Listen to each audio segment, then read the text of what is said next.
Hey, I'm Flip Firehunter, and yeah, this is going to be my first video. Basically, Wizard101, as you can see the game I'm on, it has 19 worlds. And, these are pretty big, expansive worlds for the most part. And, yeah, I'm just going to be looking through each of these worlds and more or less just ranking them from worst to best. Now, in terms of ranking them, I'm basically going to be doing it on a few things.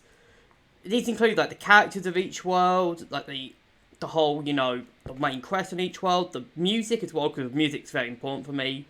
I play a lot of games where music, where there's good music, so a world with great music does actually help. How annoying the world is in terms of like bosses or quests and stuff like that, that will play an impact, just stuff like that. I won't be rating like side quests, stuff like, the whole, looking at stuff like, any type of side stuff, so like Sunken City for Wizard City will not count. But I will say that stuff like, for example, for dungeons, major dungeons like Waterworks and stuff like that, Crab Alley, like those kind of side stuff, they will count towards a world. Like, I'm mostly using Wizard City for an example here, but yeah, I mean, Wizard City is a perfect example because it's got a million side stuff. But yeah, that's how this is going to go. I'm going to start with what I think is the worst world. Again, these are all my opinions. You might have the complete opposite opinion to me. Like, you might think that what I think is the best world might be the worst world. You might think what I think is the worst world is the best world. I don't, it's just me. It's my opinions, and yeah, I hope you guys enjoy. Leave your thoughts in the comments. And let's start with what I think is the worst world in this game. So I don't know how controversial this one's going to be. It's probably going to be one of my more controversial ones. Believe me, there's going to be a lot of those. But I really do not like Lemuria at all. Now, as always, there is some stuff I do like about this world. So, first off, I do think the Hall of Heroes fight, the final fight at the end, the Hall of Heroes, that fight is one of the best fights in the game. If not the best fight in the game. The whole Hall of Heroes in general, the whole collecting all the heroes, they're all really good. I think all of them, there's a few ones that are kind of a little bit more forgettable, but you've got like Arnold, you've got literally Arnold as Mando the Barbarian, who's basically Arnold. You've got like the Shadow, which is basically Batman. You've got some really cool stuff. Buck Gordon, which is Flash Gordon. There's a lot of cool references here, and yeah, there's a lot of cool stuff about the world, and honestly, when talking about the cool stuff, I think there's one more thing I have to really mention. Heap is, in my opinion, where is it? Heap here is, in my opinion, one of the best areas in the entire game. I seriously love Heap. It is a fantastic area. Uside Village is also pretty good. The Sky City, it's unique. I'll say that. And the Night Forest is alright as well. So, yeah. And I like Telos as well. I like it as it's a cool hub area. But this is where I think this world really starts getting, just taking a huge, step into the wrong territory. And let's start with the obvious one. The areas, or at least half the areas, I'll just go back on the map again. Half of these areas are recycled. I mean, Uside Village and Night Forest, they're clearly inspired by Avalon and Celestia, respectively. And there's nothing wrong with being inspired by a world. In fact, you'll see what I mean by there's nothing wrong with this when I rate Novus. But what I think is kind of a bit lazy is Wildlands, Badlands, and Mandoria. And the reason is, they are the exact same plots as other areas. And what I mean by plots is, they are literally the exact same as other areas. They are pretty much identical to all other areas. I believe I'm going in the right direction here. I'm just going to grab this wooden chest. Let me. Oh yeah, here's another thing I hate. The loading screens in Lemuria I also hate because this is just lazy. Come on. But I'll show you what I mean by the plots when I get through this loading screen. Yeah, I don't like the loading screens either because I think they definitely had it's definitely the worst loading screens by far, even more than Caramel's one. Like, Caramel's one is quite lazy and low effort, but at least it's unique. This one's just, it looked like someone put some work into it. That is literally someone just going to a place in the world and then taking a screenshot. But anyway, this is what I don't like about these areas. So, the Badlands, the the Badlands, the Wildlands, and Mandoria. Look, do you recognise this area? Oh, if you don't recognise it, it's basically the exact same plot as the Astral Jungle from Imperia.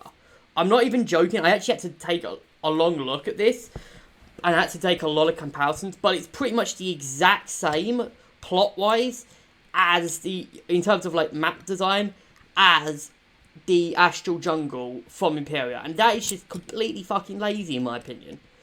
The Badlands is the exact same, only it's the Conda Desert from Chrysalis. Mandoria's Tyrian Gorge from Chrysalis. They literally are the exact same, and the Wildlands took me a while to get. It did take me, I didn't notice it until a few days ago, but the Badlands and Mandoria, I noticed it when I was questing, and they stuck out like sore thumbs. And yeah, there's also another problem I have with this world, and that is the enemies in this world are so irritating to fight. Like, with the exception of life enemies, every other enemy pisses me off in some way. Ice enemies, tower shield spam. Fire enemies, choke and smokescreen spam. Death enemies, Bugail spam, which isn't too bad unless you're going solo, which just wastes your time. Myth enemies, Earthquake and Blinding Light spam. Even I think Ice is freeze as well. Storm enemies, Enfeeble spam. Balance enemies, Mana Burn spam. Like, it just drags out the time in this world, and it really does annoys me to no end. Like, it's one of the reasons I don't like doing this world. I didn't like doing this world because every fight was just, oh, what bullshit are they going to throw at me this time? And it was a shame because, well, as we'll see with Novus, it is possible to get these right. And I know Novus has similar problems to Lemuria, but it could get through these problems. Like I said, it's not a bad world, but it's not it's not a completely god-awful world. Heap is a fantastic area, and I think Heap literally gets rid of all of the problems. Like, Heap is a phenomenal area.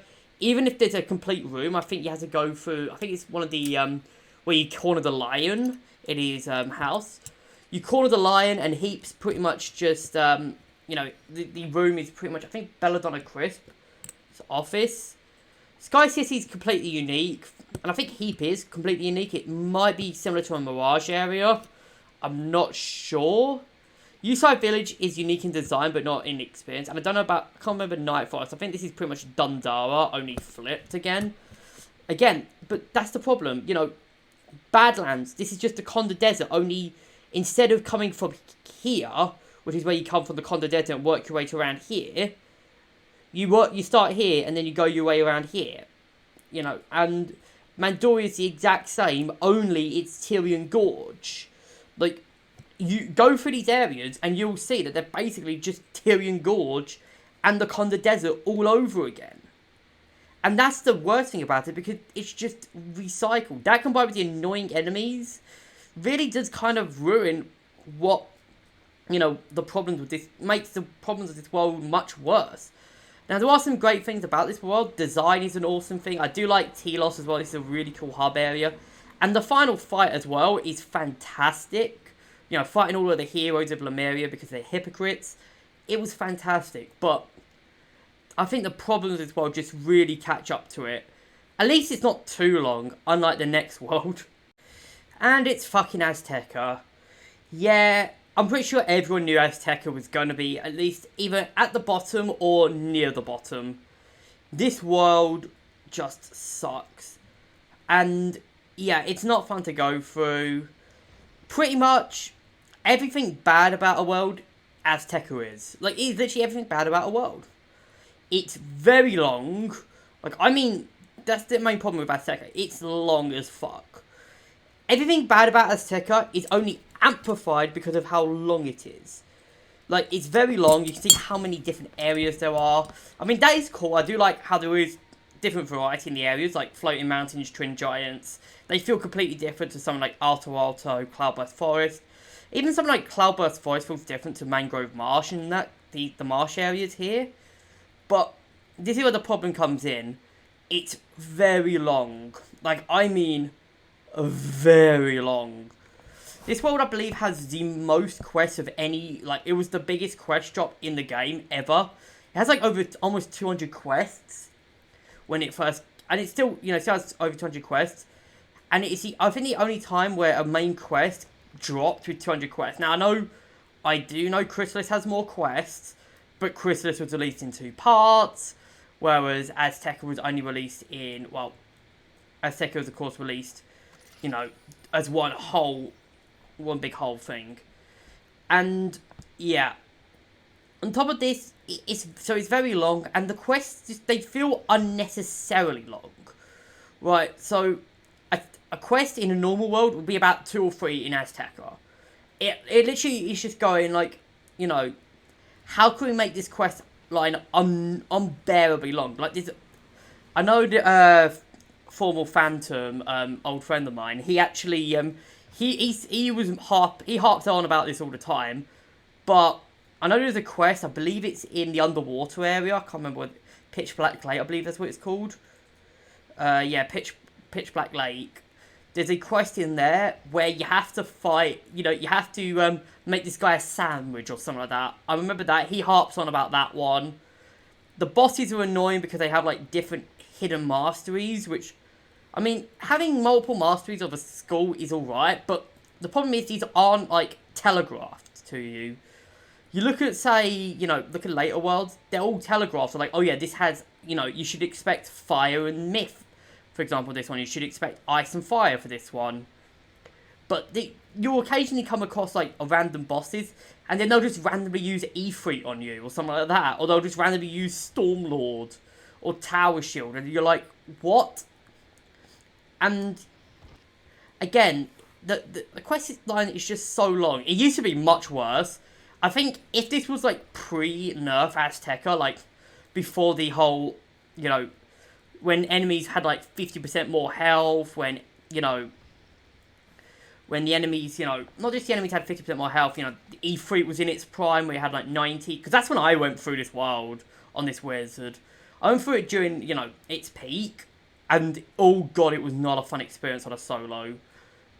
But yeah, you also have to fight Belloc twice, as well, so, yeah. If you think Belloc is fun, imagine him trying to fight him for a second time, and then a third time, because one time was fun enough. I will say though that I do like the quest line. In its essence, the quest line is fun. You're trying to stop Morganth, and you're trying to gather allies, but then you fail at the end, which of course leads to the sky falling, which I actually really like. I think it's one of the best. Like, I still think it's a really good quest line in its theory, and I do like the variety in this world. When you have stuff like, you know, especially near the end, you know, Alto, Floating Mountains, and the Twin Giants, and especially Xibalba. Xibalba was one of the best, in my opinion, is one of the best dungeons. I really love the dungeon. I really like the ambience of Twin Giants, Floating Mountains. I love those areas as well. There is some good stuff, like there is with Lemuria. It's just that the bad really does outweigh the good in these worlds, which is why it's coming in quite low. And I think everyone knows that this world is quite bad. I mean, hell, look at any worst, you know, ask anyone what their worst world is, and most people would say Azteca. I do like how, you know, the whole, you know, you, no matter what you do, you fail. That, I think, was a really good move on their part, because up until this point, for the most part, you've been succeeding, or it's been, you know, you might have failed, but you've gotten something. Like, for example, in Crocotopia, you failed, technically, but you learnt where they were. You learnt about, you know, the museum, and you learnt about Manas's plot. Here, there's no sugarcoating it, you fail. And you fail hard. And I think I like that about the world. The only other world that does this is Novus. And, yeah, I'll talk about Novus when we get to Novus. But yeah, other than that, not really much to say about Azteca. It's a meh. It's basically, it's very bad. The quest line is way too long. It should be much shorter than it is, and it really does drag the pace of the game down a lot, especially since it literally comes in between two bangers of worlds, in my opinion. Anyways, let's move on to number 17. Well, this is going to be this is probably going to sign me a death warrant. I really, really do not like Grizzleheim. Like, I think this is the last of the worlds I can safely say that I really do not like. And, yeah, the reason I don't like it is it's just too slow, in my opinion. And, like, I generally cannot remember much about it, other than it looks pretty. And that's the problem with it. It looks pretty. There's some great things about Grizzleheim. Like, I do like, you know, the worlds look good. It looks good. You know, it's honestly, in my opinion, it might be top, you know, it might be my favourite world in terms of appearance. You know, just look at this. It looks incredible, despite it being technically an Arc 1 world. And, you know, Ravenscar, most of, you know, Wintertusk, you know, and most of the other parts of the world, like, you know, most of the other parts of the world look really good. But this is where, and I will say, I do like how they split the quest line up. So you go through, like, different stages of the world. So, for example, you go from, you know, you start off at, you know, one of the, I think it's Sanskar Pass, whatever it is. Then you go into the next area, then you keep going on and on as you level up. Like, and, you know, there's actual levels to your progression here. Like, it's not like you go 1, 2, 3, 4, and then you go on to, you know, Wintertusk. You literally go to one area. I think it might be, it's one of these two. Then you go on to the next one, like 10 levels later. Then you go on to the next one. Then you go on to the next one. You know, there's gaps in it, so you can pretty much either do it in one swift blow, or you can just do it. You know, you can space it out. You can progress. You know, and it is kind of fun. I'll also say as well, the music as well in this world is really good. I love the music in this world. Something about it is just really relaxing, yet really intense at the same time. I like it. It kind of gives me a Heroes of Might and Magic vibes if you ever played those games. If you ever played those games, if you didn't, you are missing out on fantastic turn-based strategies, and you really should play them. If you have played them, you know what I mean. They kind of give me, you know, Might vibes from those games. But this is where I think I've got to talk about the bad parts, and that is, well, the Grizzleheim portions of these 4 areas, they all suck in terms of XP gain. Like, the XP gain in Grizzleheim areas is pretty much on par with Wizard City. I almost said Wizard City, and what the fuck is I saying?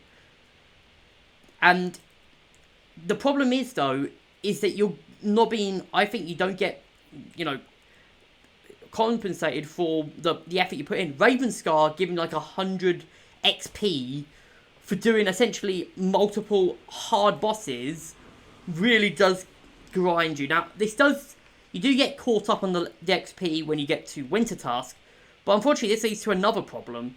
Ravenscar onwards, in my opinion, you know, they just overtune the levels. Ravenscar feels like a level 50 area when you're fighting it at level 40.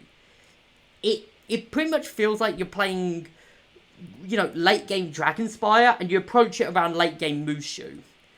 It really does feel out of your level range. And the less said about Wintertusk, oh dear God, Wintertusk feels like you're playing, for reference, you know, you go to Wintertusk at level 40, it feels like you're going up against Celestian enemies. Like, honestly, you're up against pretty much Celestian tier enemies when you're in Mushu. Like, that is not fun to do.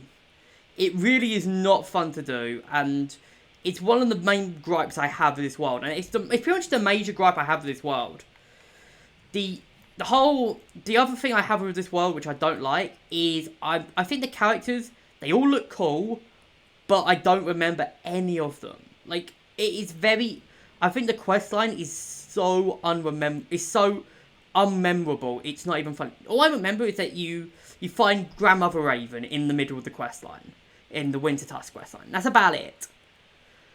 Like, it's about something like a bunch of crows trying to awaken the Ice Titan, and you stopping them. And it just, again, it does feel like a side world, which, I mean, yeah, it is a side world, so obviously it should feel like some kind of side activity. But, you know, I think it's the other side world in the game does its, being a side world much better, personally. And, again, I know people who think this is the best world in the game, but I really do not like its questline at all. And I think as well, its difficulty spike really does grind. Like, it grinds. It really does irk me to no end. Other than that, it looks amazing, but yeah, it's that difficulty spike and those quests that really do irk me.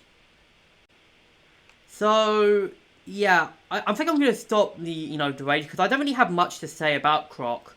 It's just there. Like, it's the second world in the game, so it's going to be very basic, obviously. And, yeah, it's just a basic beginner world, really. It's pretty... It has some staying power, like, you've got the... if you want to rip your hair out, you can go to the Shangri-Bar. And if you want some decent gear near the end of the game, you can go to the Crocker Sphinx. I think it's around here where you get the access to the... I think it's around here where Zigzag is. Zigzag's a fun area, I think. It's fun. It's a fun dungeon. Fun little dungeon, but, most people are going to go Waterworks, because Waterworks has some pretty good gear for the most part. And I do like, that it is the first world that you come across. It's the first, you come here after Wizard City, and I remember when I first came here, the first time after Wizard City, I loved it. I was doing everything in this world, and unfortunately this comes across as its biggest problem, in my opinion, this world's biggest problem. It really just is so dull at times, especially around the mid and end part. Honestly, I think this world could do without some of it. It's just dull at times. Like, you know what I mean if you go through this world, but all of the areas look the same, and it just feels dull to me. Like, you're fighting the same enemies, you're in the same areas pretty much, you're fighting a bunch, you're fighting all of the enemies, and it feels dull. Compare this to other areas, especially, again, Wizard City never felt... Like, all of the areas in Wizard City, yeah, they had similar designs, but each area felt unique. Whereas every area in Croc, you could put it next to each other. Like, you could put several areas next to each other, and they look the exact same. Especially in the three subsections. Obviously they're in three subsections, which is what, I think Mushu and, what was the other world? Dragonspire does this as well, which I really like when worlds do this. But you look at, say, the Chamber of Fire, the Royal Hall, the Palace of Fire. They all look the same. They all look the same. You look at, say, the Grand Arena, the Hall of Champions. Those areas look the same. The Catacombs barracks, the tombs, in the Tomb of Storms. They all look the same, and that's the problem. All of these areas look the same, and it makes the world get it suffers from, burnout really quickly. And I think that's the problem with Croc. It's really, it pretty much overstays its welcome, I think. Like, if the areas looked a lot more distinct other than the same area, only with a different colour theme, yeah, I think it would be a lot better. There's other worlds that, or if it was quicker, but I think there's another world which kind of has a similar problem, but it kind of gets away with it. I'll talk about that world when I get to it. But yeah, other than that, there's not really much to say about this world. it just kind of overstays its welcome. This is another one I think most people were expecting near the bottom. Celestia. Yeah, as you can tell, I'm not really a big fan of some of the Arc 2 worlds. Like, I think Arc 2 both has some fantastic worlds, but then some other worlds which completely, drop the ball. And I think Arc 2's first world really did drop the ball big time. And I think I'm not alone in that sentiment, so yeah. Let's talk about Celestia. Well, let's get the obvious good stuff out of the way. This dungeon here, the Trial of the Spheres, is one of my favourites. It is a phenomenal dungeon. And I think it's fantastic. It's a great dungeon. And yeah, I do like the music of Celestia as well. Obviously, there's some great stuff about it. Like, you finally find... This is the world where you find out where Morganth is. You finally find out about Morganth. There's some great things. It's the first world, realistically, in the storyline, if you don't do the side worlds or any of the side activities, that has cheating bosses, so it's really important. Crit obviously starts in this world. You get stuff like, crit and block and that kind of crap. You've got some good stuff about this. Astral schools, there's some great stuff about it. And I will say, what I do like about this world is every area feels somewhat different to each other. Like, you've got... Crustacean Empire feels different to Stormriven. Science Centre feels different to the Survey Camp.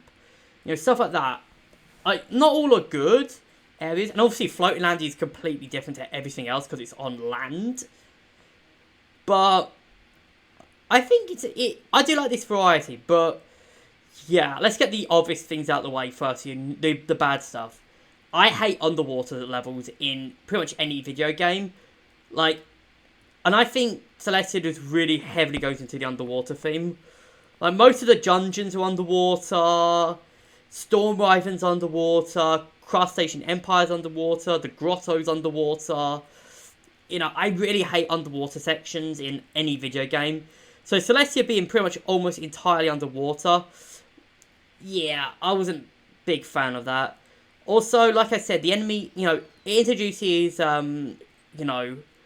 stuff like, I can't remember what it was. It introduces, what was I going to say? Like, crit and block to the game.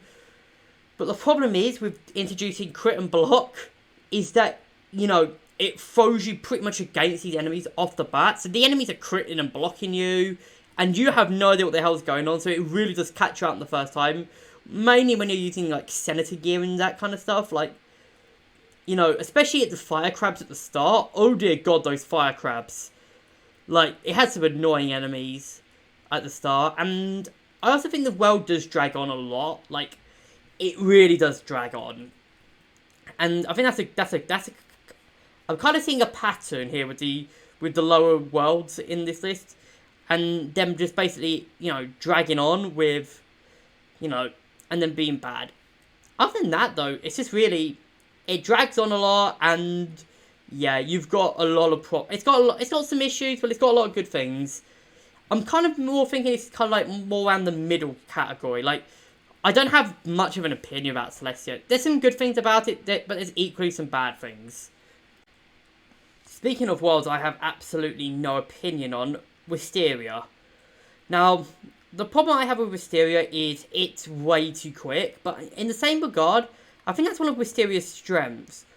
Yeah, it's pretty much over in 5 seconds, but, it's not too bad. At least it's a very... It's not offensive. It's not an offensive world.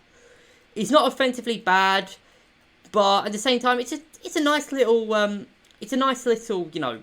excursion. I do like how it's got some nice music. It's got some the NPCs I think are quite interesting in terms, even though the area is completely done in like 5 seconds, the world's done in like 5 seconds. Yeah, I have never actually been up here. I don't think I've ever been through one of that there. That is actually quite cool. I didn't even notice that. I'm finding new things. But yeah, the schools, they're alright, I guess. It's a shame you never really go back here into any of the schools other than the life school here, which, I mean, you do go back every now and again to this school. Because, yeah, obviously that's where the main quest is. And that's really the problem. You don't really have much... Like, I don't really feel, you know... Unlike other worlds, which have, like, a lot of really, you know, really cool characters, I don't really feel anything about the questline about this world. Like, the characters are forgettable, the world is mostly forgettable, but... I mean, it's really just, you know, you're in a competition against other wizards. Kind of like the Tri-Wizard tournament from Harry Potter. But... you don't really get... it doesn't really go anywhere with it, in my opinion. You've got some... you know, it's fine. It's not the worst thing in the world. But I don't really think there's much staying power. You've got, you know, Tower of the Elephant in Pegasus Place. Tanglewood Way, I believe, has a skeleton key as well. So, you've got some staying power. There's some... and obviously the cantrip crafting is right there, which... I mean, more people are going to be here now because of cantrips being more important with raids. So, it's definitely got some staying power compared to other worlds. But, yeah, I just don't have anything to say about it. It's just meh, really. Also, I really hate that you don't get to go into any of these, like... you really only go into all of these once during Ravenwood School Tour 2.0. And you really never go back. Because some of these are actually kind of cool NPCs. Like, there's a professor that's a bloody Yeti. That is awesome. Come on, why can't we have more of the Yeti? And we, you know, maybe... I think this would have worked well if they did it kind of similar to how they do Grizzleheim, as they, you know, expanding it, you know, maybe for like level 100 or something like that, or like when you've finished Arc 2 and you've, you know, gone on to Polaris, or maybe when you finish Polaris, you know, you can come back here for more, you know, for some more stuff. Other than that, it's just kind of got no staying power, but really, other than the cantrip crafting and Tower of the Elephant, if you want to do that, I wouldn't recommend it, though. This is going to be another controversial one, I just realised. But yeah, I'm not really a fan of Polaris. Like, it's just there for me. I mean, it's fun, I guess. You know, it's fun if you like penguins or ice areas, which I'm not really a big fan of. But, you know, it's kind of fun, but, you know, in some regards, you do meet some great NPCs like Ivor, Mallory, Baba Yaga. You do get to go to the old, the Arcanum, which is kind of fun.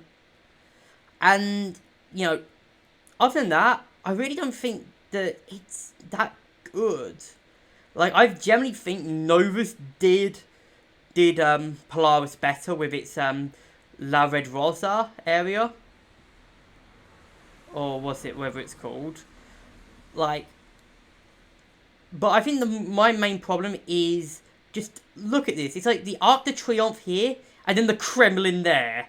Like, there's a million, there's like, oh, there's so much gap between the Kremlin and the Arc de Triomphe. So, yeah. That's another problem I have with the world, is that it is just full of these, like you start off fighting a bunch of, you know, it's kind of like a mix of, you're fighting, you know, the Tsarist Russia, and it's the French Revolution. It was really confusing. I really don't like the questline, because I think the questline is very confusing. Like, it's a combination of, like, Tsarist Russia and the French Revolution. I don't know. It's weird. And, yeah. I also don't like the French, so that definitely didn't help. But I think it does have some fun parts. I mean, it has the Bastille. That was an alright area, I guess. The Ice Block area, you know, the Bastille was a cool dungeon. And obviously you do get to meet Mallory, obviously, and Baba Yaga in these areas. And you get to, like, this area, which is like a bloody gulag. It's like, what? Like, it's very tonal in its shift. Like, you go from, you know, French Revolution to hiking across the tundra, across, you know, ice, to the gulag, to an ice block. It's weird.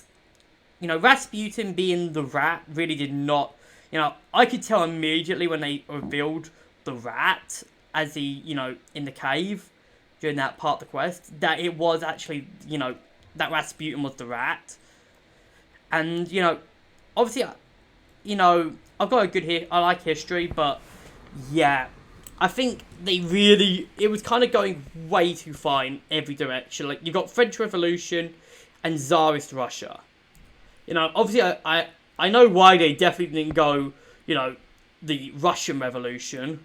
Ugh, that's a shaky topic, but yeah, I think French Revolution was a better pick, though, to be honest, because, you know, but yeah, other than Ivan as well, I didn't feel too attached to any of the characters. Like, there was a penguin who wanted to get like a ring back or something like that.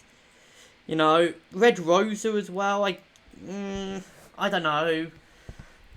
Like, and she was even the main leader. You break the main leader out of prison, and he always is like kept, you know, doing like long-winded speeches. You also had, like a walrus, like the Tsaress was a walrus. It was weird. This was a weird world, and I don't really feel much about it, to be honest. The snow globes are gone. For some reason, the snow globes are gone. Ah, well. I'm just gonna leave before my game crashes. Yeah, the Arcanum is around the middle, and yeah, it's basically a nothing world again. This is pretty much a nothing world. It's a hub world. Now, I like hubs in pretty much most games.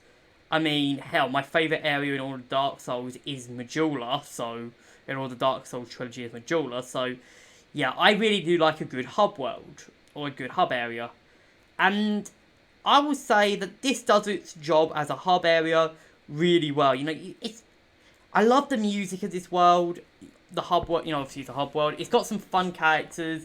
You know, the monkey being pretty much Stewie Griffin is hilarious in my opinion. It's got some, you know, it's got like the forge, it's got, you know, it's got a lot of cool stuff about it, but, you know, got its own potion master. You've got, you know, you can talk to all of the professors, and you can learn some new magic, some new shadow spells, some new, you know, some new astral spells as well, like Frenzy and Epic. It's got some great things about it, but again, there's not much content to it, which is why it's pretty much, I was trying to make it come dead middle, but I thought, you know, I enjoy some other worlds a little bit more than the Arcanum. It's a cool world. I do love that that spiral in the middle, showing all the worlds. That is awesome. But yeah, it's got some fun parts to it. But I will say it is definitely just a nothing world, really. Yeah, Caramel is pretty cool. I actually think this might be the first world I'm starting to like. Okay, so this is pretty much where the world start getting good. I like Caramel. It's a fun world. It's got some fun elements to it. And, yeah, I like the quest side. I do like how it's designed as well, how the world is designed. So, like, what I mean by this is you go from around here, you know, you start with the Von Trapp Estate, the Rock Candy Mountain, the Gumdrop Forests, and then you go to, like, Sweetsburg, and then you start going underground. And as you go underground, it really starts, you know, showing the world of what it actually is. And I think that's awesome. It's kind of like that whole, you know, Disney the underneath Disney kind of thing, where the more you look, the darker it becomes. So, like, you know, Nibelheim obviously being a complete underground, you know, an underground mine basically is kind of dark. Gutenstag being essentially a rundown thing, which contrasts to Sweetsburg, and, you know, stuff like. And I do also like how Goblin has, like, many ways you can enter it. Like, you can enter from the Gumdrop Forest, you can enter through the Black Licorice Forest. That's about it, really. It's got some fun parts, but then you've got some, in my opinion, some big problems with the world. First off, the bosses, and I mean, I like the music as well. The music's fun, but there's a problem with the music. So in some areas, especially I believe it's Sweden, it really is great when they play in that Willkommen to Caramel song. You know, the whole Willkommen, you know, that kind of crap. It's like, oh god, it was so great, and like it was fine, but then it gets really great and it gets old really quick. I also don't like some of the bosses in the area, and you know, there's the bulldozer in Nibelheim Mines, which really sucks. I can't remember. I didn't mind any of the Kabbalist members. They were actually quite fun. But there is one boss I have to mention. It's in Gobbleston. It's the Bungi's boss. And that fight, honestly, whoever designed it should be, should be punched in the face. It is a terrible fight. It's one of my least favourite fights in the entire game. It makes me dread coming back here. Not as much as another fight dreads me coming back to another world. But it's definitely its weaker aspect. And I think the problem with Caramel as well, what I don't like about it, is that the enemies started getting quite annoying here. Not as annoying as they do in later worlds, but the enemies started getting a bit annoying. And I don't know if it's just me, but I really cannot remember the names of any of the characters in the questline. You've got the witches, and you've got, stuff like that. And, obviously you have Von Trapp, you've got Nana, you've got you've got that Gobbler, you've got the mole that you're with from pretty much most of the world. I don't really find them to be too, I didn't find them too memorable. The Kabbalists were memorable, and they appear in other worlds as well, Judge Veg made me, when I first saw Judge Veg, I laughed my head off. I was laughing my head off when I saw Judge Veg. And, oh yeah, here's another thing I don't like. These things, well, the lemons, and I'll try and find it. This one's actually quite cleverly hidden. The chocolates here. I didn't mention this with Lemuria, but this is a problem with Lemuria as well. But for some reason, I think this world, the Zeke quests, they got lazy with the Zeke quest in this world. Like, they're just I generally kept running into them pretty much just by accident. Compared this to other worlds where I didn't, I actually most of the time I had to look up guides, and I never ran into them on my own. I don't know if it's just gotten better at, predicting where these are, but especially in this world, they were so laughably easy to find, in my opinion. This one was quite clever, though. I would say this one was very cleverly hidden.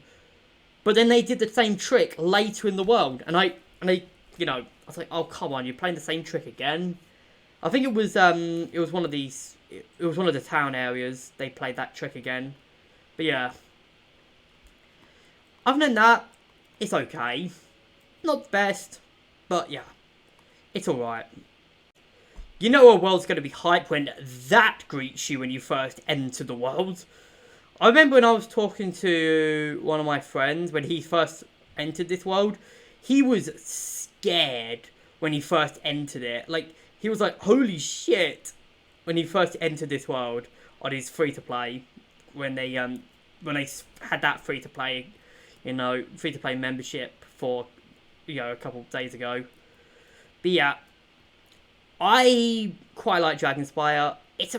What I like about it is that it feels like you're climbing a citadel. Like, you don't, with Dragonspire, which I really like, is it feels, everything's connected to each other. Like, you've got the atrium, you've got these, and then you have like the palace, the Plaza of Conquest, which is, of course, connected in an Acropolis. You've got, which has like all of this stuff, and then you have the Crucible, which is connected to Dragonspire Academy. And, oh, I love it. I just love how it's all connected. It feels a lot, it kind of feels like an evolution from what they did in both Crocotopia and Mushu. And, oh Christ, I don't want to talk to you, Burke. And I like that. I do like how it was an evolution. And, it does look awesome. The music's awesome. Like, it's ominous. Like, this is supposed to be like the big, this was the big endgame world when the game first came out. So, and, it feels like it literally feels like you're storming Bowser's castle in Mario Galaxy. If you've ever played some of the Mario Galaxy games, you'll know what I mean. But it kind of feels like that. And I think I will be doing this world a disservice if I don't talk about the Grand Spire. one of the most iconic dungeons in the entire game. Everyone remembers the first time they did the Grand Spire. It's great. But I think this is the main... I'm going to have to talk about my main problem with the world. And that is that the world really does suffer from visual burnout. And what I mean by this is, I was talking about this with Croc. And I haven't been talking about it recently because most other worlds managed to handle it quite well up until this point. You know, most of the other worlds handle it quite well. But Croc and especially Dragonspire really do suffer with this. I think Dragonspire, it hits a little bit hard, you know, later in Dragonspire than it does in Croc. Because with Croc, everywhere looks the same. With Dragonspire, there's some deviations. And, you know, there's some fun parts. You know, you do actually get some interesting side stuff in Dragonspire. Like, you talk to, you know, you go to the past area. And, you know, the academy looks kind of different with the trees and everything. But, yeah, it just really suffers from burnout quite late.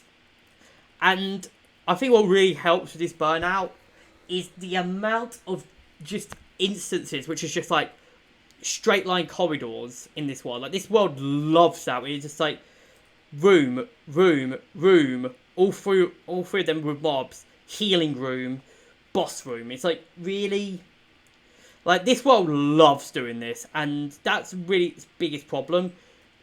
I think that's the main problem I have with Dragonspire. It's just, again, it's the same thing I have with, reason I didn't like Azteca. It's not as bad as Azteca. Like, it's not as bad as some other worlds that I put lower for the same issue, which is why I put it higher. And its highs, in my opinion, outweigh the lows. But there are some pretty bad lows, in my opinion. I think this is definitely one of the worlds I think can definitely shift, and my perspectives might shift, you know, if I come back to doing this again when Waterloo comes out. But yeah, this is probably the one I expect to shift the most, personally. Wow. Just, all I gotta say is with this world is, wow. Like, honestly, there is some great things about Novus, but some kind of awful things at the same regard. First off, I just think I really do like the central area. The Nucleus Galleries as well, they both look incredible. And I really like the you know, the Stone of Heaven area as well. And yeah, let's get all of the good stuff out of the way first. Probably should avoid those four, because they won't be dead, but that's neither here nor there. Okay, let's get the main one out of the way. I really do love the quest on this world. The whole, you know, the world leaders pushing design to try and give their wishes while screwing over the others. And then, you know, it just backfiring as design was like, yeah, takes everything away. And kind of makes you create enemies with all of them. I think this is another world where you don't actually win. Like, and I think that's what I love about it. The world feels like you are fighting an uphill battle to try and get these guys to actually come to some kind of peace terms. And I think that's the cool thing about this world, and why, in my opinion, it works so well, is that, you know, the questline, it's so good. You know, you're trying to find design for your own thing, but at the same time, you've got, you know, everyone's hating each other, and it's not like, you know, they're going to work together and all. No, they end up fighting each other at the very end. And, you know, it's pretty much, you can't stop them fighting. You try everything and you still can't stop them fighting. And you're literally like, stop fighting, they still keep fighting. I think I love that. It makes all of the characters here feel realistic. Like, this is how real empires, you know, this is how the French, the Spanish, the Italian, and the British empires, this is what they were like back in the days. You know, back in the days, you know, during the age of colonialism. And I think, you know, that they nailed it to a T.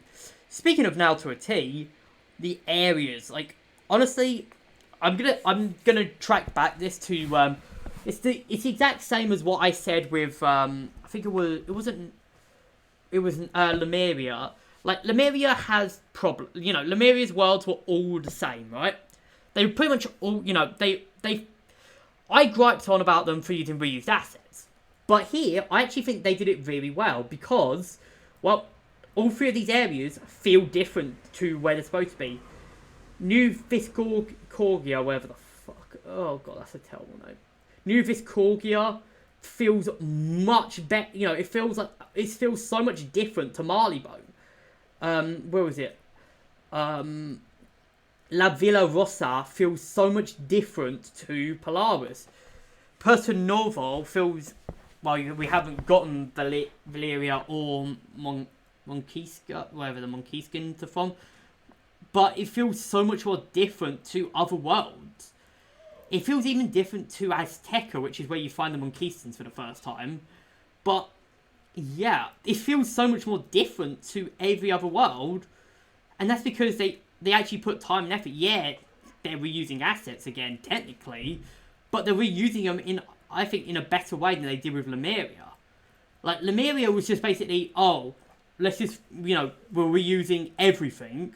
Whereas here, I mean, yeah, I know it made sense with Lemuria's quest line, but it still was very lazy. This was exactly how they should have done Lemuria. And I wouldn't have half a gripe if they'd done Lemuria similar to how they did, Novus. I would also like to say as well, special mention goes to the Stone of Heaven area, which is a Mushu area, despite it looking like it's considered a Mushu area, despite the fact it looks like Dragonspire, more or less. Like, it wouldn't look out of place in Dragonspire, yet it's classed as a Mushu area. I love it. It's an awesome side world. I do like it. There's just some minor problems I have with this world. First off, it's annoying, okay? All of the enemies, for some reason, have universal resist, meaning that you have to heavily invest in Pierce. Like, I've got like 30 Pierce with my gear. And I normally don't go for Pierce, I normally go for crit. So I had to socket crit and Pierce jewels out of my, remove my crit jewels and put some Pierce jewels in. Yeah, so that's a problem with the world. I really did not like that part of the world. They also, they really, really have some annoying fights scattered throughout. Like, there were some fights I was like, oh god, why do I have to do this? Like, there was a fight which used Emulate, there was a fight which used Equalize randomly as a cheat. And I'm also going to have to say this as well, I'm not really a fan of the music of Novus. It feels like I get what they were doing. It feels like a distorted version of other tracks. And I do like that it's distorted, but it just feels kind of meh. Like, it feels like a meh, kind of a distorted meh version of other better tracks in the game, which, I mean, some might like it, some might hate it. But yeah, I also do like I will say though, it has one of my favourite set pieces in the entire game, which is when you're just jumping across ship to ship, trying to take down the ships. That was a fun section, and I absolutely loved doing that. But yeah, other than that, yeah, I haven't got much to say. Not much irks me about this world, and yeah, it's fun. It's kind of fun. I like it. I do like it how, it's design's trying to give everyone everything, but he doesn't know anything about, like, economics or anything. So, all supply and demand, which, irks them more, which I love. Like, design actively tries to stop problems, but he's causing more. And I will say, I am looking forward to what Wallalu comes up, what they do with Wallalu after what they did with Novus. The questline of Novus was great. But yeah, I think this will be... And I will say, it does have that final shock of Santiago coming back, which I think was awesome. Other than that, yeah, not much else to say. It's a fun world. Nice, fun little world, and currently a good cap, a good cap to this current story so far. And I cannot wait for Wallalu. This one might actually... This one's weird. I really love Mirage. Like, Mirage has some great elements to it, but at the same time, it's got some pretty bad problems with the world. Let's get some of the obvious ones out of the way. I love this opening area. Like, I really think that the, Caravan is one of my all-time favourites in terms of, like, how cool this opening is. Like, because the problem what I like about Caravan is that you're not safe in Caravan, which is kind of what I like about it. Like, you got, like, you know, obviously you got a lot of cool traders and everything, but you've also got, you know, gulchers and stuff laid around. And I think I really do enjoy this. I like the quests as well. Like, the quests and the characters are kind of cool. You know, the whole Sands of Time thing is awesome. I do also love as well, like, some of the theme, like the theme of the world, like the whole, you know, you're trying to unite the warring tribes of cats to try and stand up against Xerxes. And yeah, there's also some pretty fun, you know, places. Like, you've got Istanbul, which, you know, doesn't appear on the map as well. Like, stuff like, you know, oh, it does appear on the map. You know, Istanbul, the thieves, you know, where was it? The thieves, it was it's the thieves, the thieves den that doesn't appear on the map. You've got some cool parts.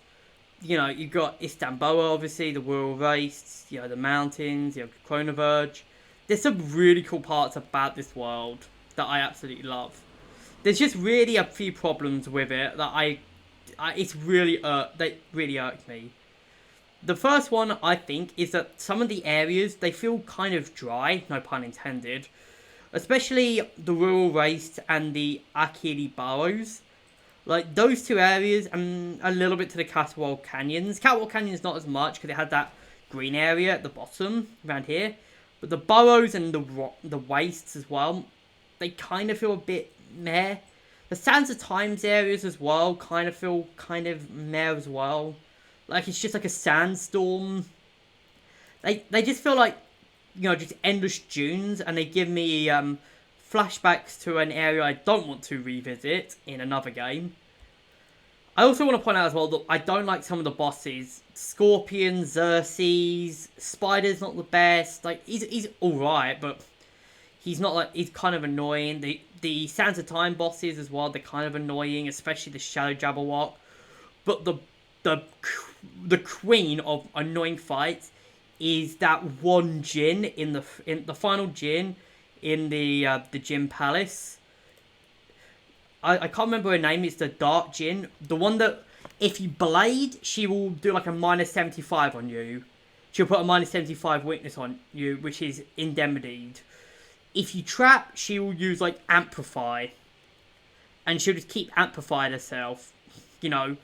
And, you know, for every trap, she'll put, like, an extra 20% so she hits, like, a train. You know, and she'll use, like, E3 every fight, like, Death E3 that hits everyone every 5 turns. And if you have 4 people in the fight, she will use it, like, 5 times or something, 4 or 5 times or something like that. It is, honestly, I just hate that fight. It is the worst fight in the game, in my opinion. And it really makes me dread revisiting this world again. Other than that, it's kind of it's just meh, really. Like, other than that, it's really, most of the other bits are just really good. Like, I love the rest of the world. It's just that it's got so many, you know, areas where I'm just like, oh god. Like, the whole, you know, thieves, the thieves den part is it's pretty much just Jabba's palace from Star Wars, and I love it. It is funny. Santiago is a really cool character, and you know, it was really, you know, it gave a lot of theories to, you know, oh, where is Santiago? Because he disappears right at the end of the quest line, and, you know, he suddenly reappears again at this, you know, the end of Novus. So, you know, I really like Santiago. You know, a wise nomad. He's an awesome character. And, you know, some of the other cats, they're kind of cool. I do like as well Ozzy as well. Special mention goes to my boy Ozzy.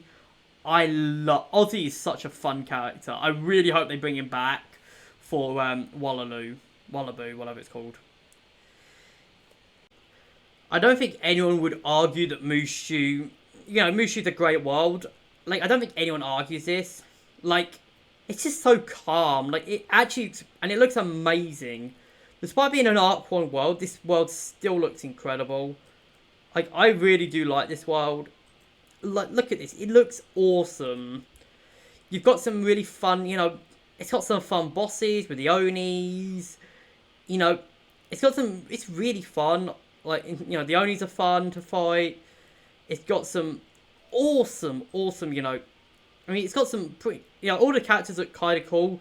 There's only really one problem I have with all the characters, that they all look the same and they all feel the same.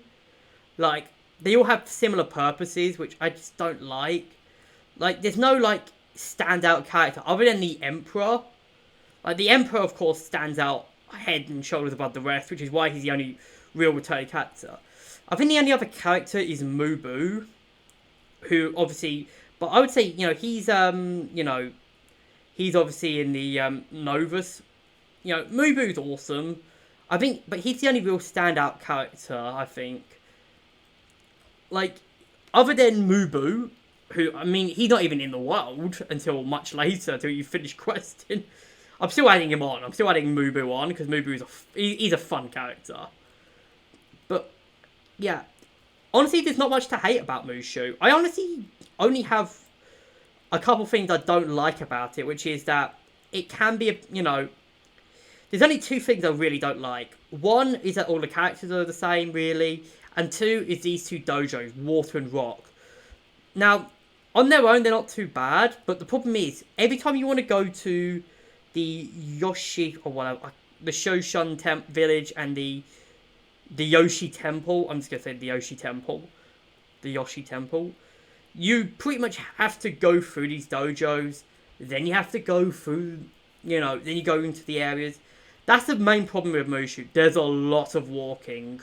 They've added teleporters, which is makes it much better. But other than those parts, you know, it's just a lot of walking. You know, the starting village area, you know, when you have going up to Crimson Fields, does it so well. It's also, again, like, you can see it's divided into 3 parts. Like the other good world, like Croc and, you know, I'm pretty sure this is just an Arc 1 thing, because you don't see it too often in the later game. You know, like the rest of Arc 1, it's like this, you know, you've got the village here, you know, you start with this village, and you go into this village, and you go into the temple. You know, you've got 3 dungeons, then you go into Jade Palace. Each of these have an Oni at the end. I do love fighting the Onis. The Onis are awesome. You know, the Jade Oni, you know, obviously, I'm pretty sure we've all farmed the Jade Oni at one point. You know, trying to just, you know, just because we can. And I love this world. It's just awesome. Fighting the Jade Oni is just an awesome time as well. So, but anyways, that being said, I don't really have much else to say. It's just a great world. I really have missed this music.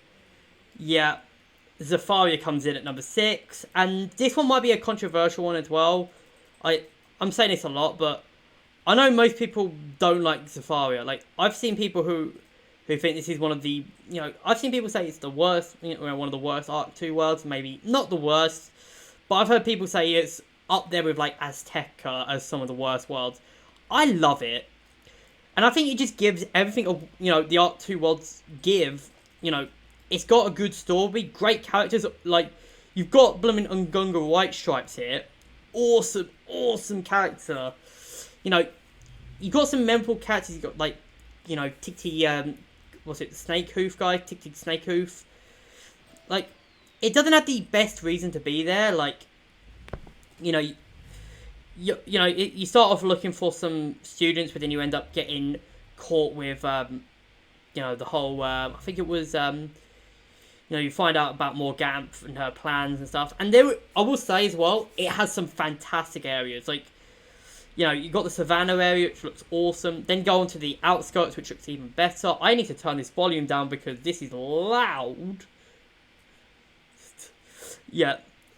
But yeah, let's just talk about the music. I've had to turn it down, but oh, what an awesome music track. I love the, like, fucking, what's it, Baobab Crossroads, you know, starting track, you know, the opening track around here. Awesome. It's it's an awesome track. Mirror Lake as well, fantastic dungeon. And, you know, it gets better. Elephant Graveyard is an awesome part. You know, it does kind of get a bit repetitive around Stone Town and the waterfront area. But then you get into Drum Jungle, and it's completely different to anywhere else in the world. And Elephant Graveyard, again, completely different. And I think that's the main thing, is that all of the areas feel mostly different to each other. Like, you go to a new area, it's completely different to the area you just visited. You go to another new area, it's completely different to the area you just visited. And I love that about this world. And it's one of the reasons why it's up here. There's only really another problem I have with it, is that the enemies are kind of annoying.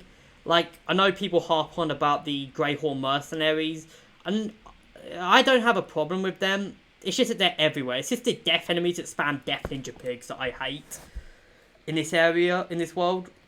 Also, there's another problem I have with this world, is that it can be a bit repetitive. It can take a little bit of time, especially near the start.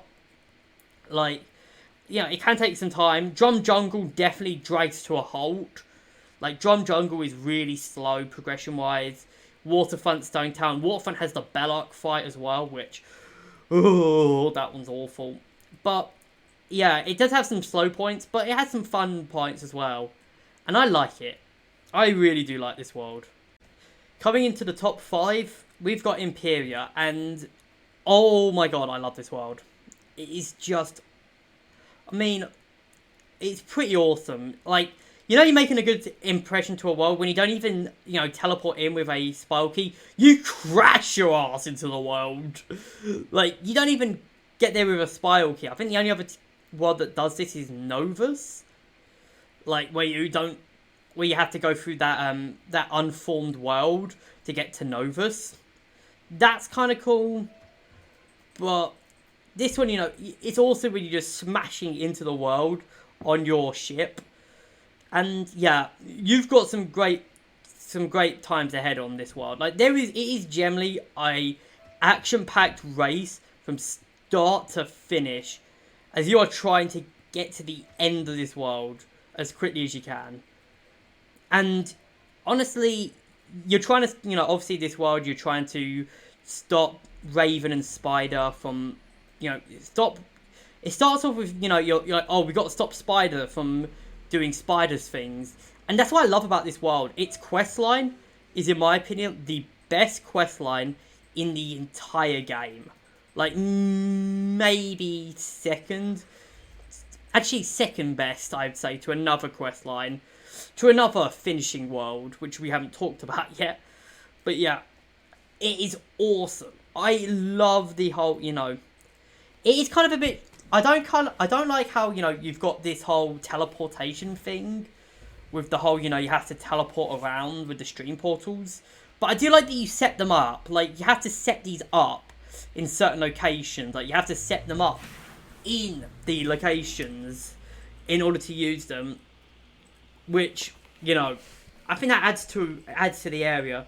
There's some pretty fun parts about this world as well. Like, you know, you've got the Reverie here. This is an awesome area. Husk actually made me gasp in awe when I first saw it. When I first saw Husk, I gasped. The Astro Plains as well, with all of the rock references, like the references to Aerosmith and all of that. Awesome areas. And again, the quest line as well. You have the chains, obviously. You're trying to prevent the chains, but you keep failing as Spider keeps breaking all of the chains. And then you have Bat, who's like there, and you're like, is he on your team for most of the world? But then at the end, you're like, he's actually on your team, and he's trying to stop Spider. I love that. It's one of the best dynamics in the world, I think. Like, it's one of the coolest sort of, like, dynamics. You know, you just have... I love... Bat is one of my all-time favourite. And also Spider as well. This made me actually go with Spider. Go from, he's a cool villain, to he's one of the best villains in the entire game. Like, Spider... I thought he was an alright villain. But then, when I went through Imperia, I thought he was a great villain. I don't really have much to gripe on about this world. It can get a bit tedious, and I don't like the stream portal thing. I would prefer you just, you know, going there. Also, Whirlaburly sucks mega dick. There's actually... However, there is one thing I need to talk about. And that is a glitch in the Husk area. So, this actually requires some... I'm going to have to stream over to the Husk area just to show you this glitch. Because this happened to me when I was farming through the Husk area. Well, I was trying to go through the Husk area when I was questing.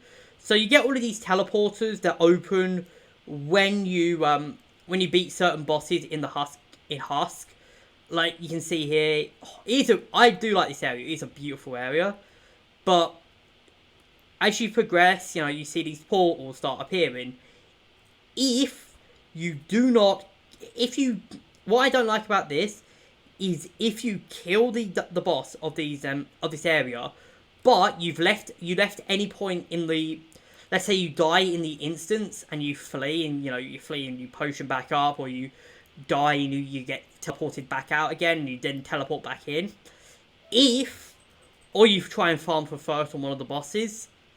If you teleport back in, if you try and teleport, you do the dungeon again, you will not get these teleporters spawning in, which means you have to do the dungeon all over again. I'm not even kidding, it happened to me twice in this area. The first time was in the first one, fighting the Vigil here, and the second time was fighting the fucking Storm Triton. Yes, this happened to me on the Storm Triton. So I had to redo the Storm Triton.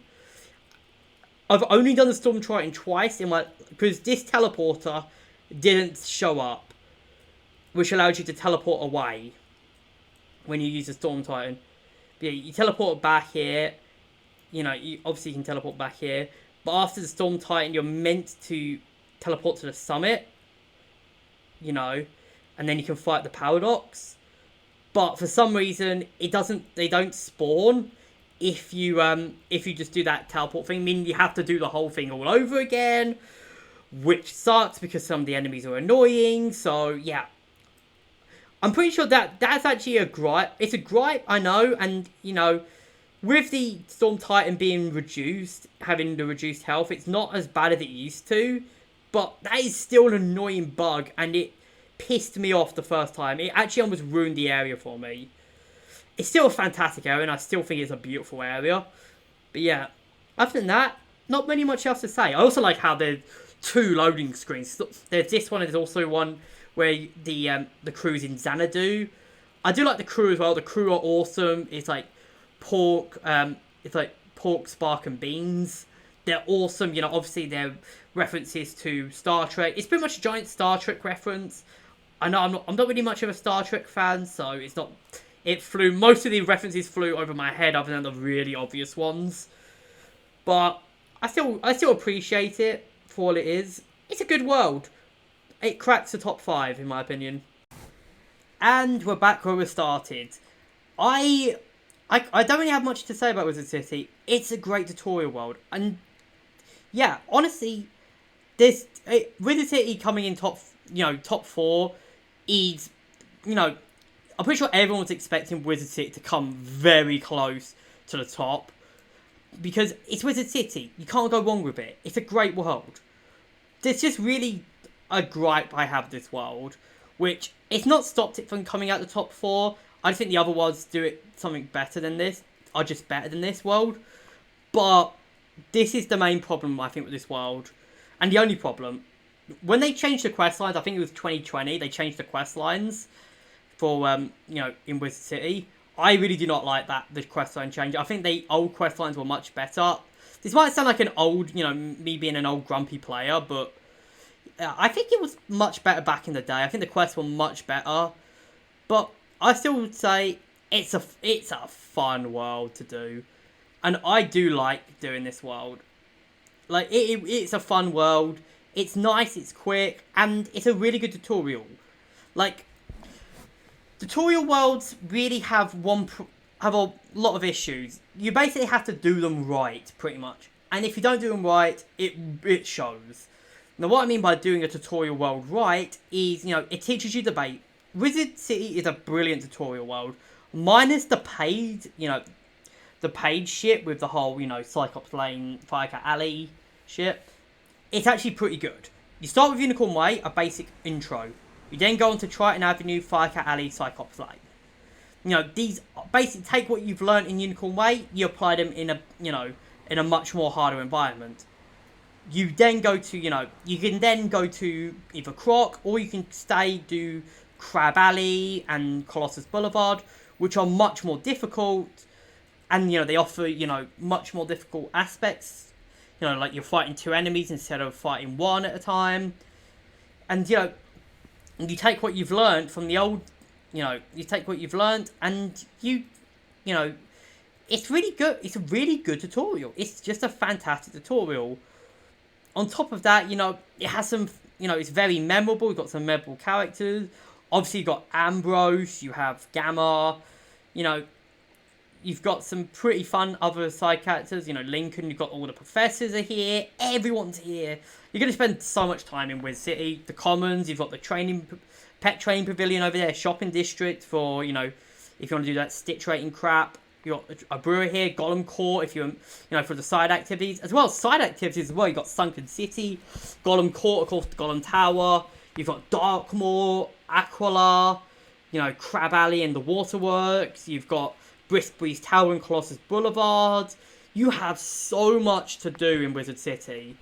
And again, this is loads of levels. You've got the Catacombs for higher levels. You've got, low levels can do the lower level stuff, mid levels can do stuff like Brisk Breeze and Waterworks. Higher levels can do stuff like Darkmoor and Catacombs. It's generally a fantastic world.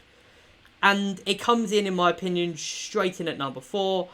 Really there's not much differences to the world, in my opinion. It's great. It's just a great world. We're getting on to the very great worlds. And I think, I'm pretty sure everyone saw this one come in. I think what might surprise people is it's not number 1. Avalon is an awesome world. Honestly, what else can I say about Avalon that hasn't already been said? It's just a fantastic world. It's, it's knights. You've got a lot of knights. You've got, it's quite fun. You've got, it's knights, Arthurian legend. You got, what's there to hate about this world? Like, it's got a lot of fun aspects to it. I love it. You've got some pretty fun, characters throughout. You've got the Lady of the Lake. You've got the different knights. Obviously, you've got you got King Art, obviously, who shows up at the end, and you've got some memorable fights throughout the world. You've got young Morganth in the in the Crystal Caves. You've got obviously the Pendragon, and for lesser extent, you've got the High Road's really annoying Jabberwock. Which, I mean, the Jabberwock's there. I hate the Jabberwock because it's pretty much a complete counter to fire. Which obviously, there's a reason why I don't like that. But other than that, it's still a fantastic world. You've got, it's knights, Arthurian legend. You gotta love it. It's just awesome. I also like as well how they really were sparse on the teleporters. Like, you have to walk your way through the world. And I know I criticised Mushu for not having teleporters, but with Mushu, it felt really prolonged. Whereas with Avalon, they all feel quite short and they're quite close to each other. Maybe Outer Yard is a bit long, but you've got some pretty fun stuff as well. You've got this area is kind of a bit crap. I didn't like this part of the world, like the Catacombs, Crystal Caves. Although I will say that Ghost Avalon is a great dungeon. The Keeper Gammon's an awesome dungeon. It's got a lot of fun areas, but there's some there are some problems with it. Mostly the Jabberwock fight, but I don't really have much. They're all nitpicks. It's a fantastic world. I think the only real problem, which isn't a nitpick, is how long the world can feel at times. And it can be a bit of a pain to try and track where you are, because you're constantly jumping around. Like, you go to High Road, Sierra Leone, then you go to the Wild, the Weald, Dundara, back to the Weald, Dundara, Outer Yard, back to the Weald, stuff like that. You got all of that. You got all of that stuff. It's kind of a bit weird. But I think it's awesome, and it all looks great, and it has a great soundtrack as well. Also, that is just awesome. Looking at the keep in the background, it kind of gives Dragonspire. You look at it and you're like, oh, that's my target. Kind of gives Dragonspire-esque views. When you're looking up at the dragon, I do like the Keeper Gammon as well. That's a great dungeon. I really will like to see what people's opinions on this. I really love Marleybone. I think Marleybone is generally one of the early, like, it's the best early world in my opinion, and I just like it. If, you know, obviously, it feels like Victorian London, and yeah, it's Victorian London. What can you say? I just went straight past Baker Street. Uh, like, I love it. It has the feel of Victorian London. I will say nothing's better than when you're with your friends, they have no idea what's about to hit you, and then you don't tell them about the first mob fight of this world, and then they get jumped by the rats at the start, or the cats at the start. That is awesome, and I love that. I wish more worlds did that, and I wish they incorporated that in the world where you could, you know, you'd occasionally get jumped by a weak NPC. Like, it might be a bit annoying, but it makes some areas feel a bit more dynamic. I kind of like that with the questline. It's very quick, but that's the main problem with it. It's very quick. You are in and out of Marleybone almost immediately, which I think comes to its favour because, really, if you look at some of the, you look at, all of the areas, it's mostly dungeons. If you look at it, it's mostly all dungeons. Your Ironworks, Big Ben, Cat's Lab. But, yeah, you've got stuff like the, you've got the prison. Obviously, the prison escapes are awesome. Try and chase them through the rooftops. What the fuck is that? That was a frog. Yeah, and it feels like Victorian London. They really did nail the theme of Victorian London with this. And it just looks so cool. The music's great. Big Ben's an awesome dungeon. There's not much to say about Marleybone. It looks awesome.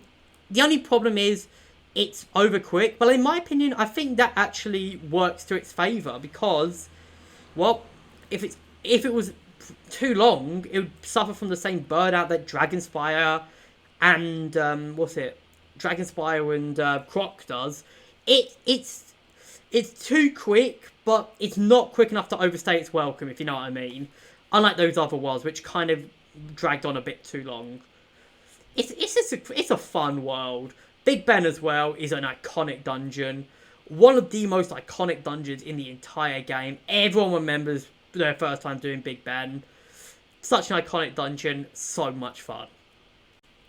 Coming in at number 1, but certainly definitely not least, my all-time favourite world, Chrysalis. Oh my god, this world just, wow. Honestly, I think this world is just, wow.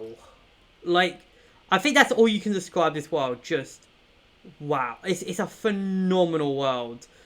Like, you've just got so many great elements to this world. I love this world to death. And, yeah, it's not the best. It's a very long world. It's the longest world by far. Like, it's not the best in terms of pacing it's the longest world by about 80 quests. And it's longer than, like, the first 4 worlds of the game combined. So, that might be a big draw off to, it might draw some people off. They're like, ooh, I don't want to do that. It's so long. But, honestly, it really does merit its length. This is the end of Arc 2.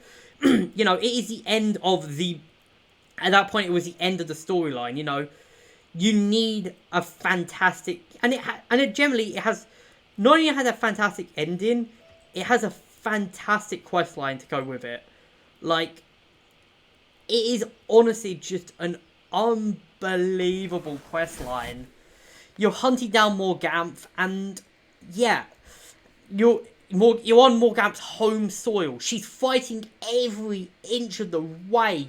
You're fighting her overseers. You're fighting everything. Her top generals. It's meant to be difficult, but oh my god, it is an unbelievable experience. You get so many there's so many memorable moments in this world. first off, let's get the obvious one out of the way first. And it revolves around one mouse over here. I'm just going to go over to him because he, pretty much, he is the, I'm pretty sure he is the driving force of this world. And one of my favourite parts about this world, I'm just going to turn this music up because it's quiet. It's not, it's quiet. I think that, yeah, the music's not too bad when it's playing. But this man right here, Devon Whiteheart.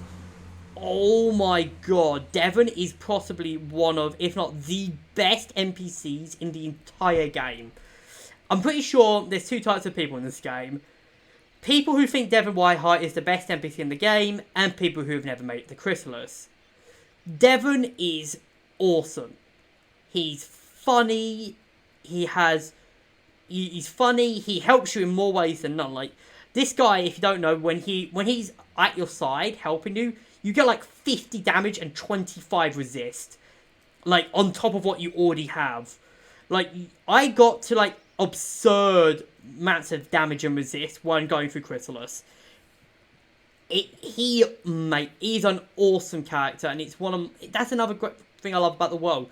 Devon is a fantastic character. It actually feels sad in the questline. I mean, spoilers for like a 9-year-old questline here. But there's a part in the questline where Devon gets injured, and you have to literally leave him to death. And it's actually very sad. It's actually, the questline actually makes you feel sad. And as well as that, it's got some fun areas as well. Mooncliff, Laughterwoods, Radiance Reborn, Sardonyx, The Hive, Shadow Palace, Crescent Beach, Fort Radicus, Tyrian Gorge. They're all so much fun. And the thing is as well, each area is, you might be thinking, oh, then, the questline must be overstocked then. It must feel over bloated or like bloated in some areas. But each area feels significant. The Mooncliffs, you learn Shadow. The Last Woods, where you meet the Burrowers. The Silent Market, that's, the market area. Kind of like how Zafaria has its market. Tyrian Gorge is where you finally, you're making your first moves against Morgantha in this world. Fort Radicus is this big fort. Crescent Beach allows you to go further on the world. The Ruined Alcazar looks amazing. Radiance Reborn has the Morgantha memory. Sardonyx lets you, you're striking to Morganth's territory for the first time. The Conda Desert, you learn better shadow spells. And you literally become, you get your second Shadow Pip. The Hive, you find Old Cobb. And the Shadow Palace, you finally come face to face with Morganth. For the first time since, Jesus Christ. For the first time since, Azteca. And it is awesome. It is a fantastic, I think it's just a fantastic, fantastic world. And I love it. Honestly, yeah, there's not much to say. It's a bit long, I will admit, it is very long, and the Galleries fight sucks mega dick.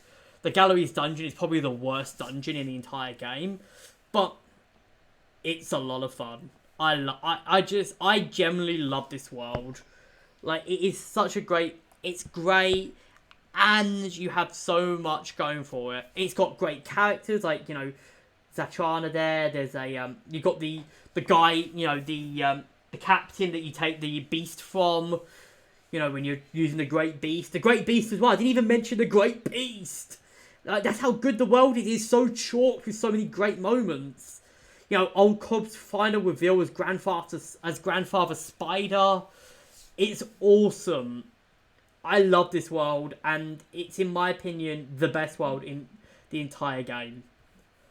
Anyways, I think that'll be the end of this video. I hope you guys have enjoyed. Leave your thoughts in the comments. You're probably going to disagree with me a lot because I definitely put some fan favourites near the bottom and some worlds that some people thought are questionable above them. But yeah, I hope you guys have enjoyed. Leave your thoughts in the comments, and I'll see you guys in the next video.